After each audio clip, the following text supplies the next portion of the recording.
Tanınmış vəkil Aslan İsmailov sabiq Mədəniyyət naziri Polad Bülbüloğlunu sərt tənqid edib. Bölgə TV xəbər verir ki, vəkil sosial şəbəkədə yaydığı paylaşımda Polad Bülbüloğlunun nazir olduğu dövrdə Azərbaycan mədəni irsinə ciddi ziyan vurduğunu bildirib. Mədəniyyət naziri olduğu dövrdə Azərbaycan mədəni irsini hərraca çıxaran, mədəniyyətini məhv edən Polad Bülbüloğlu bugün mədəniyyətin qeydinə qaldığından danışır.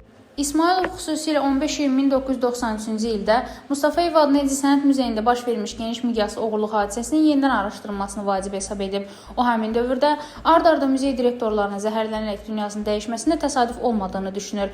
Vəkilin sözlərinə görə oğurluqla bağlı əsas fiqurlardan biri hesab edilən uzun illər beynəlxalq axtarışda olmuş dünya və Avropa çempionu Aydın İbrahimovun Azərbaycana qayıtdıqdan qısa müddət sonra cinayət məsuliyyətindən azad edilməsi də cavablandırılmamış suallardandır. Aslan İsmailov həmin iş üzrə illərlə araşdırma apardığını, 1993-1999-cu illərdə prosesi birbaşa cəlb olunduğunu bildirib. Oğurlanmış 300 əsərin Bremen muzeyinə məxsus 12 məşhur əsər istisna olmaqla Azərbaycana qaytarılması üçün dəfələrlə ABŞ-da olmuşam. Aydın İbrahimovun hədə-qorxularına baxmayaraq, New York Federal Məhkəməsində anlılar qarşısında ifadə vermişəm. Bu illərlə bağlı dövr mətbuatda yüzlərlə yazım və çıxışım var. Rəna Rövşənqızı, BTV.